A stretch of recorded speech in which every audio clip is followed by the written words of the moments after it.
Hello friends, welcome to life experience education. आज हम आपके साथ डिस्कस करेंगे RRB group D previous year question paper का part general awareness and current affairs. ये हमारा जनरल अवेयरनेस का क्लास नंबर 14 है और ये जो क्वेश्चन पेपर है आरआरबी ग्रुप डी 11 अक्टूबर 2018 का शिफ्ट थर्ड का ये क्वेश्चन पेपर है। तो आइए स्टार्ट करते हैं बिना किसी देरी के क्वेश्चन नंबर फर्स्ट के साथ।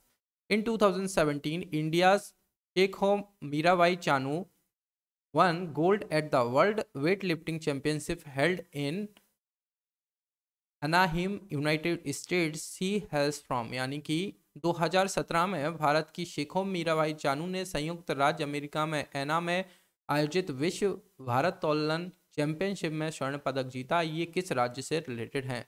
तो जो मीराबाई चानू है ये है मणिपुर से रिलेटेड, यानी कि बी इसका हो जाएगा करेक्ट आंसर।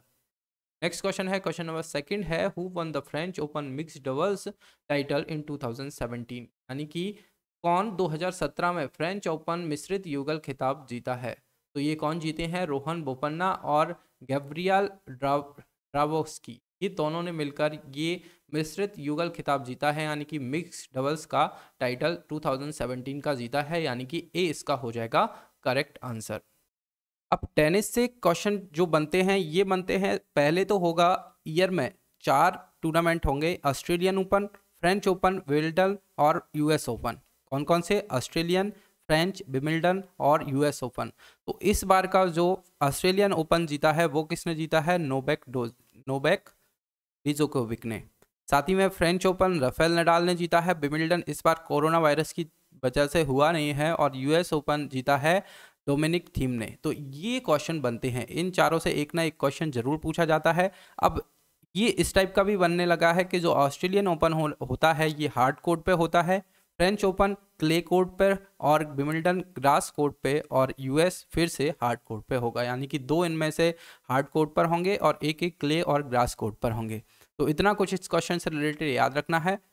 नेक्स्ट क्वेश्चन की तरफ चलते हैं। क्वेश्चन नंबर थर्ड है, with which of the following sports is Kuldeep Yadav associated. यानी कि निम्नलिखित में से किस खेल के साथ कुलदीप यादव जुड़े हुए हैं? तो कुलदीप यादव किस खेल के साथ जुड़े हुए हैं? ये इंडियन टीम के एक क्रिकेट खिलाड़ी हैं, यानी कि सी इसका हो जाएगा करेक्ट आंसर। एक स्पिनर हैं, ये आपने देखा होगा, सी हो जाएगा करेक्ट आंसर। नेक्स्ट क्वेश्चन है, question number fourth, who is the author of the book exam warriors. यानी कि पुस्तक के लेखक परीक्षा वॉरियर्स कौन है? परीक्षा वॉरियर्स यानी कि एग्जाम वॉरियर्स जो बुक है इसके लेखक कौन है?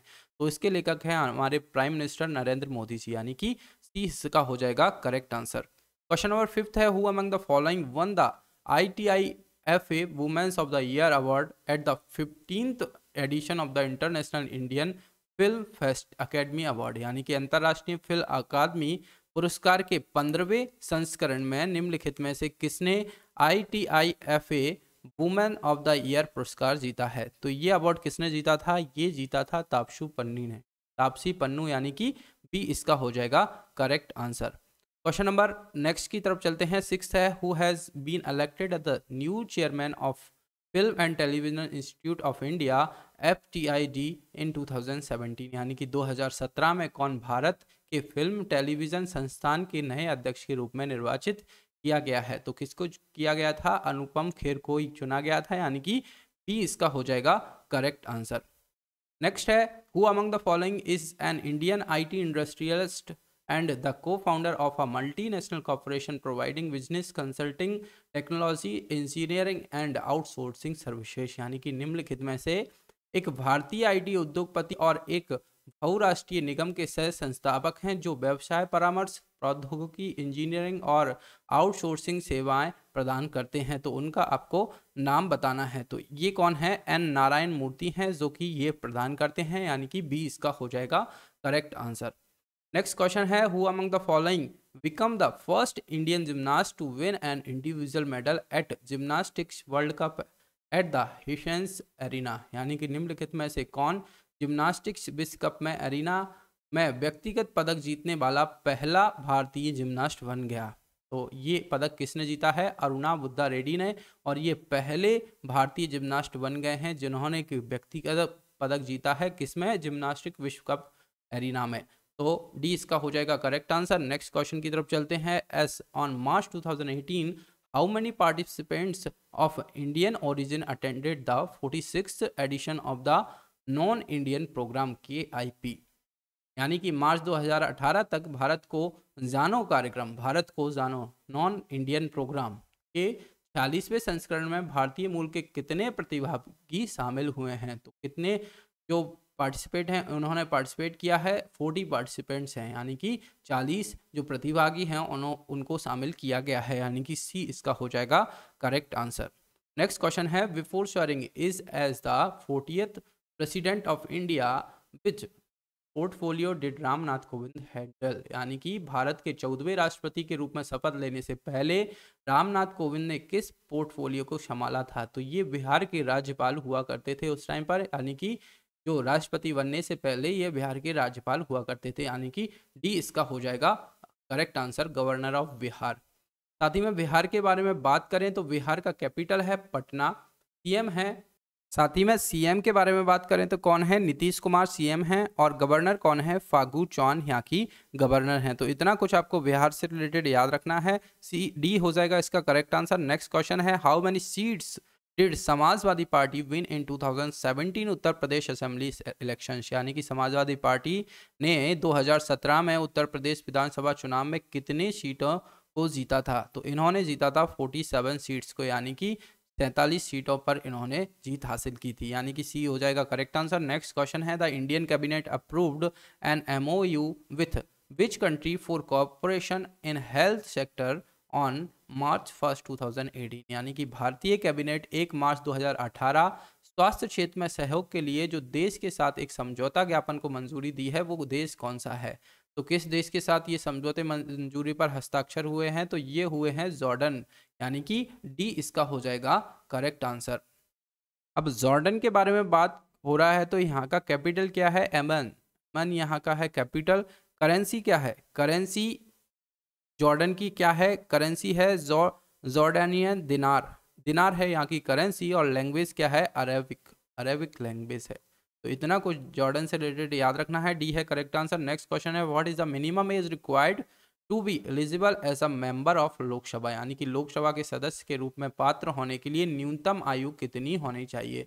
तो न्यूनतम आयु होनी चाहिए 25 साल, यानी कि 25 ईयर्स, यानी कि सी इसका हो जाएगा करेक्ट आंसर। क्वेश्चन ध्यान से पढ़िएगा, लोकसभा के सदस्य के रूप में पात्र होने के लिए न्यूनतम आयु पूछी गई है, member of Lok Sabha to eligible minimum age required, यानी कि सी इसका हो जाएगा करेक्ट आंसर।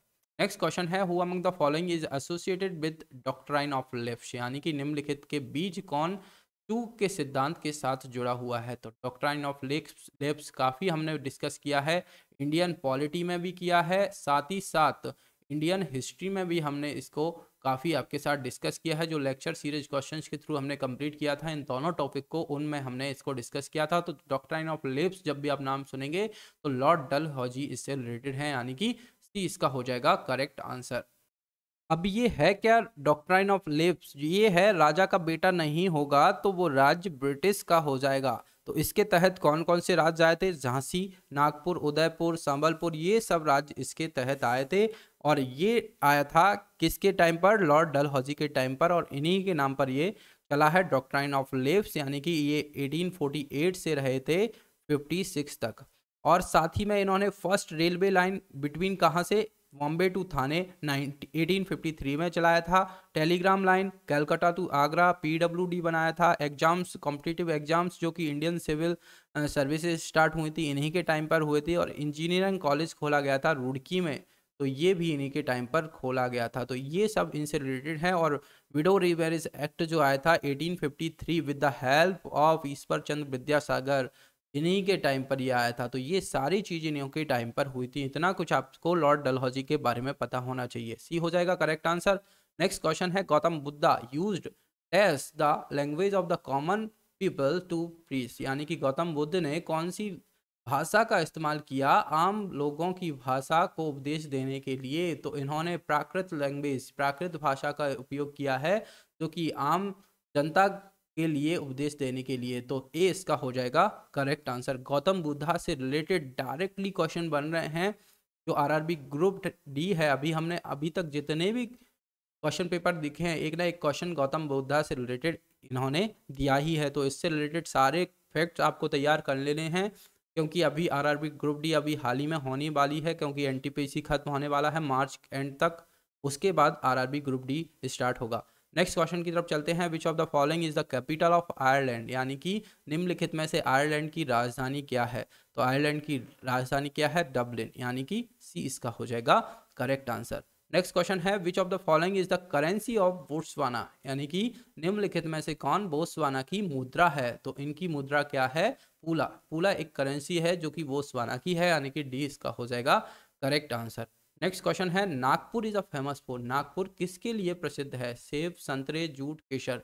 तो नागपुर ऑरेंजेस, संतरे के लिए काफ़ी फेमस है। आपने सुना होगा नागपुर के संतरे काफ़ी फेमस हैं, यानी कि नागपुर संतरों के लिए फेमस है, यानी कि बी इसका हो जाएगा करेक्ट आंसर। क्वेश्चन नंबर 19 है recently national health stack was unveiled by which of the following ministries, यानी कि हाल ही में नेशनल हेल्थ स्टैक का अनावरण निम्नलिखित में से किस मंत्रालय द्वारा किया गया था।